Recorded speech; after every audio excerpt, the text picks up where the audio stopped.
Tiklo ang mga galamay pero laya pa ang mastermind. Kaya iisang bagay na lang ang dapat gawin. Tuntunin ang imprenta ng mga namemeke ng pera.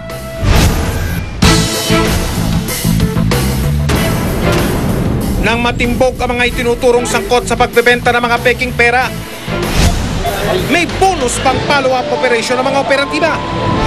Hindi lang daw kasi mga pirata ang dapat managot sa kaso. Involved po sila sa printing of mga advertising materials. May kapasidad po silang gumawa ng peking pera dahil sila marunong sila sa mga graphic arts, design. Bitbit ang search warrant na ibinaba ng korte. Tutuntunin ng mga otoridad ang itinuturong mastermind umano sa pamemeke ng piso. Nang matiyak nilang ito ang hinahanap nilang target area, kaagad nang sumugod ang buong tropa. Okay, go.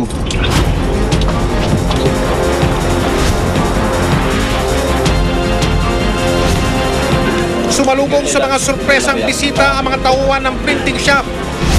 Sa ilang ulit na test buy operation, matatanda ang nakunan sa kamera ang taong ito.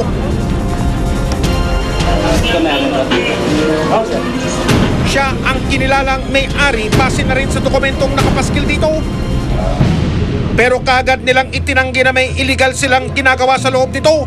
Tagal na ako sa imprenta. Hindi basta-basta pwede ng ganitong klase. Sa state po nakikita ko ilang kulay yan. Yan, simpleng ganyan. Kayang gawin. Siguro naman nakikita nyo yan.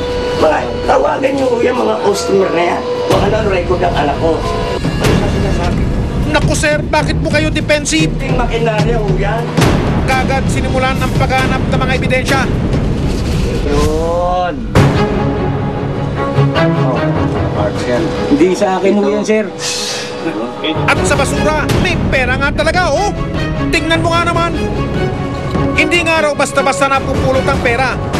Pero sa isang bahagi ng silid, nakita ng mga operatiba ang mga nagkalat pang mga pera-perahan.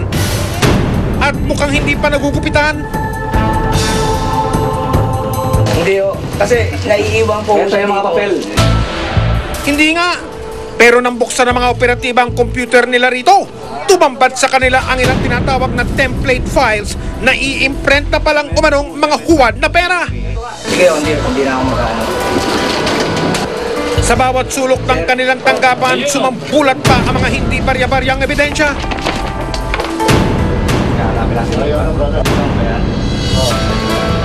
During the search, natagpuan po namin ang mga peking pera katulad po ng mga 500 piso notes, pati po yung mga printing paraphernalias, kasama po ron yung mga flatbed scanner, desktop computers.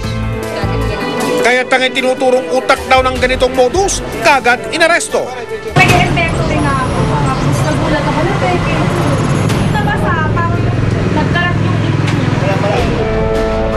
Ang mga natiklo inimbitahan sa tanggapan ng NBI Regional Office para sa pagsasagawa ng paunang investigasyon sa reklamo.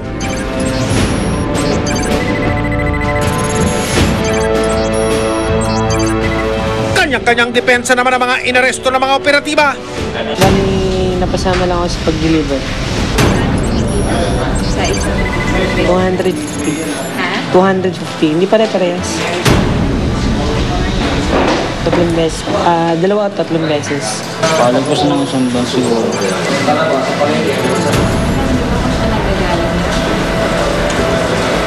Pasa lang din sa akin. Ang inaresto namang may-ari ng printing shop na si Jim Boy, iginiit na isa siyang good boy. Meron akong walk-in customer na dati pa, ang pangalan niya Ray. Nagpakita siya sa akin ng ganong ng fake money. Tapos actually nabayaran niya ako eh. Hindi ko alam na fake yon until na nung binili ko. Pati ba template na mga iniimprentang peking pera nabili mo rin sa isang estranghero?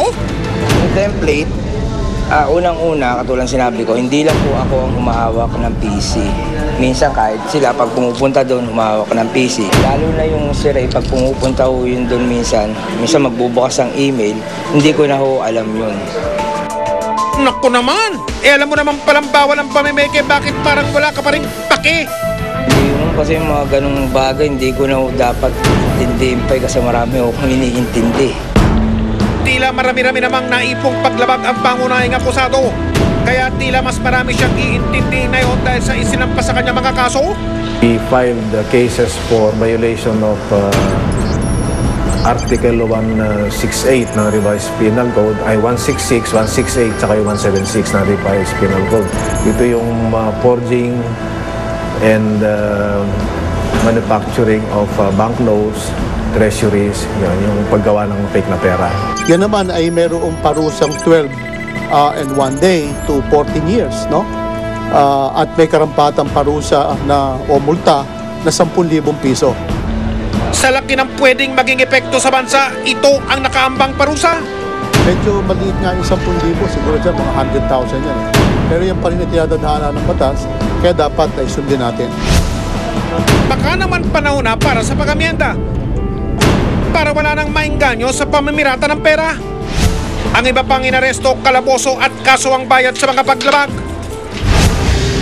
Simbilis ng pagkalat ng mga peking pera, ang pagpapakalat naman ng balitang magbibigay babala sa iba pang mga namimirata ng pera.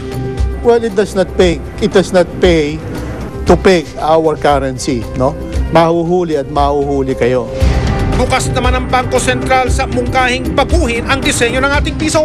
Every 10 years, for example, dapat nagbabago tayo upang matuto man sila na i-peg yung ating salapi pagkatapos ng 10 years, bali wala na naman yung kanilang ginawa. Okay? Yan yung dahilan kung bakit tayo mag-i-introduce ng new generation currency notes by December of this year. Yung 6 na denominasyon ng ating pananalapi, yung lahat ay ating babaguhin. Ang salaping pinagpaguran, yamang hindi basta-basta nasusukat ni numan. Dahil bawat pisong dumadaan sa ating mga kamay, pananagutan ng Republika at hindi dapat minalapastangan. Mga kapuso, kung meron kayong alam na anomalya o reklamo, makipagtulungan kayo sa investigador. Bukas po ang sumbungan ng bayan mula alas 9 ng umaga hanggang alas 5 ng hapon. Maaari din kayong tumawag sa numerong 928-4713. Pwede rin kayong mag-email sa imb_sumbunganangbayan@gmanetwork.com. Hanggat may anomalya, hanggat may napi, patuloy tayong umaksyon. Kaya makipagtulungan po kayo sa investigador, ang mga abusado at ang mga manloloko. Hindi natin tatantanan. Hanggang sa muli, ako po ang inyong kapuso Mike Enriquez at ito, ang investigador.